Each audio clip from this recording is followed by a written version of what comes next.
Bom, então vamos falar um pouco sobre a vida de Camões, que nasceu em 1525. Há uma certa dúvida, né? Uma certa dúvida se ele nasceu em 1524 ou 1525, mas um documento de alistamento de 1550 das Forças Armadas portuguesas diz que ele tinha 25 anos na época de seu alistamento, ou seja, provavelmente a data correta de seu nascimento, o ano correto, é 1525 mesmo. Nasceu em uma família da pequena nobreza, empobrecida, teve uma educação esmerada, né, que se reflete nas suas obras, enfim. Provavelmente ele estudou no curso de artes de Coimbra. E quando falamos aqui de curso de artes, não estamos falando de curso de pintura, nem de artesanato, nem de música, simplesmente.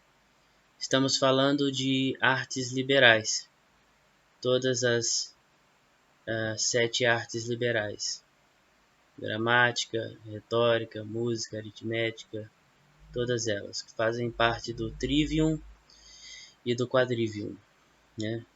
E na juventude, Camões envolvia-se em brigas noturnas. Ele frequentava a boemia lisboeta, e envolvia-se em brigas noturnas, acompanhado por fidalgos arruaceiros e mulheres fáceis, na expressão de Antônio José Saraiva.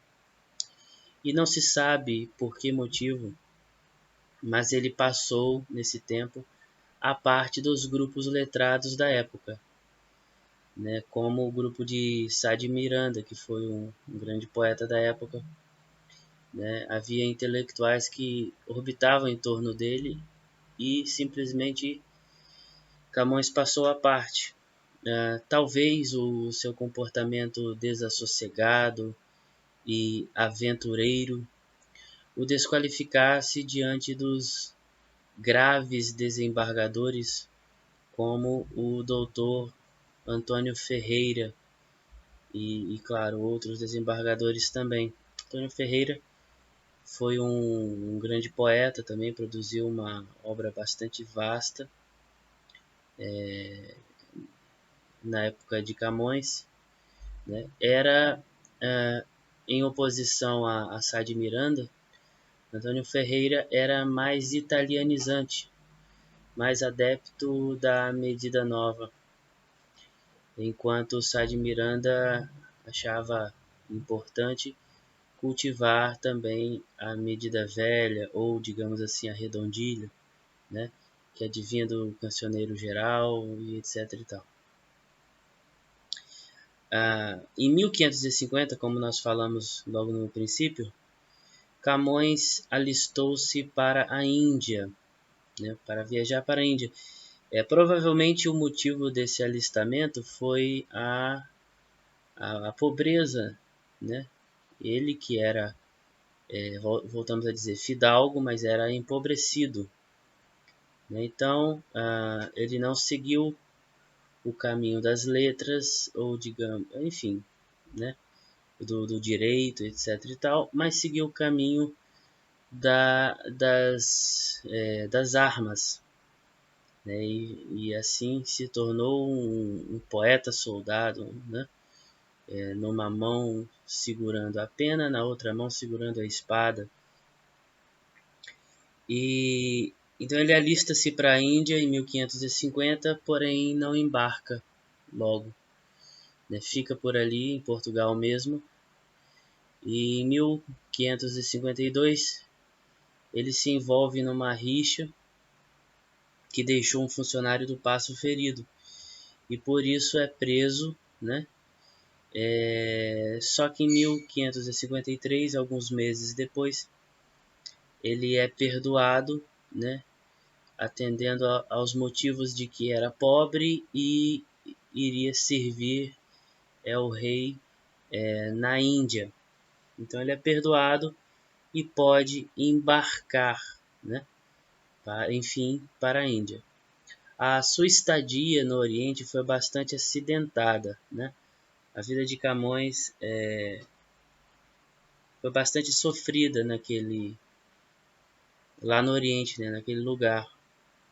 Em Goa, por exemplo, ele foi preso por dívidas, mas como ele mantinha relações de amizade com vice-reis e outras pessoas, ele provavelmente foi ajudado, né, nessa questão, né? Ele teve um problema também.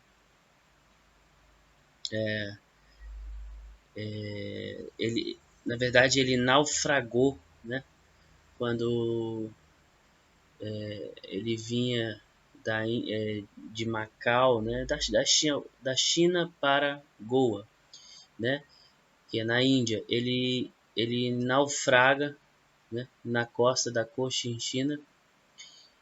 E nesse acontecimento ele perde a amada dele, a namorada dele, chinesa, que ele nos poemas convencionou chamar Dinamenes. Dinamene não é o nome real dela, mas é o nome que ele convencionou chamar, né? E nesse acontecimento, nesse naufrágio, ele salvou os Lusíadas, né? Fato que ele registra no próprio poema, né? No próprio livro, na própria obra. Devido a essas amizades com vice-reis, né? Com políticos, enfim, em geral, ali da época, ele recebeu um cargo em Chaú, né? E que ele provavelmente usou como escala de retorno para Portugal, né? Então em Chaú, ele contraiu muitas dívidas, mas um grupo de amigos o ajudou pagando, né, se cotizando para pagar suas dívidas e fazendo com que fosse possível ele tornar a Portugal. É interessante notarmos, né, que naquela época não tinha aviões, né, transatlânticos, aviões supersônicos, enfim, aviões de qualquer espécie possível, nem navios extremamente rápidos como temos hoje.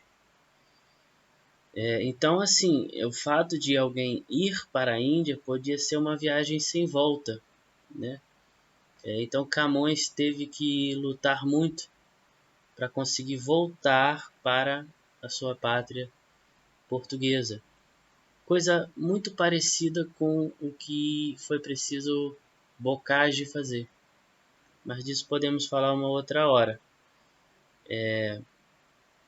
Então, quando ele volta para Portugal, ele imediatamente publica os Lusíadas, né? Ele teve também uma coletânea de poemas líricos roubada, né, chamada Parnaso Lusitano, que provavelmente, conjetura-se, ele essa coletânea continha os poemas italianizantes de Camões, né? Enfim, mais para frente falaremos sobre os aspectos, né, formais da obra de Camões. No momento falaremos apenas da vida mesmo dele. Então, nessa época que ele retorna a Portugal, salvo engano, 1576 ou 1577, ou seja, ele já estava com mais de 50 anos, né? Então aí, após publicar os Lusíadas, o seu nome começa a correr, ele começa a ficar conhecido pela sua arte. E suas obras, né, alguns poemas seus passam a integrar certos cancioneiros particulares. E daí ele alcança uma tensa trienal, ou seja, uma espécie de pensão dada por El Rei, dada pelo governo, enfim. Só que era uma tensa que não era paga, né, com regularidade, né? Nem sempre ela era entregue a Camões.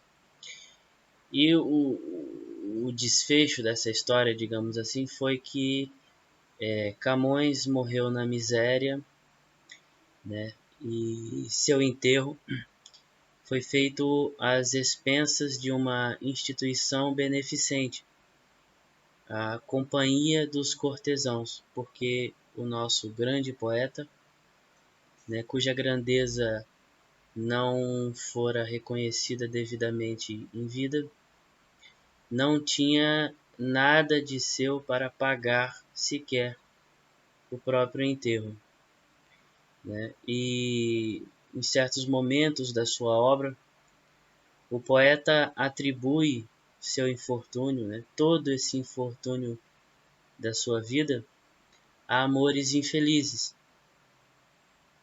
Embora o que se tenha dito, né, depois do seu falecimento até nossos dias, a respeito dos amores infelizes que ele nutria por uma mulher da corte, né, seja Catarina de Ataíde, seja quem quer que seja, não passe muitas vezes de romances ficcionais, né, sem nenhum fundamento. Então, em suma, em resumo, essa é a vida de Camões que nós estudaremos daqui para frente.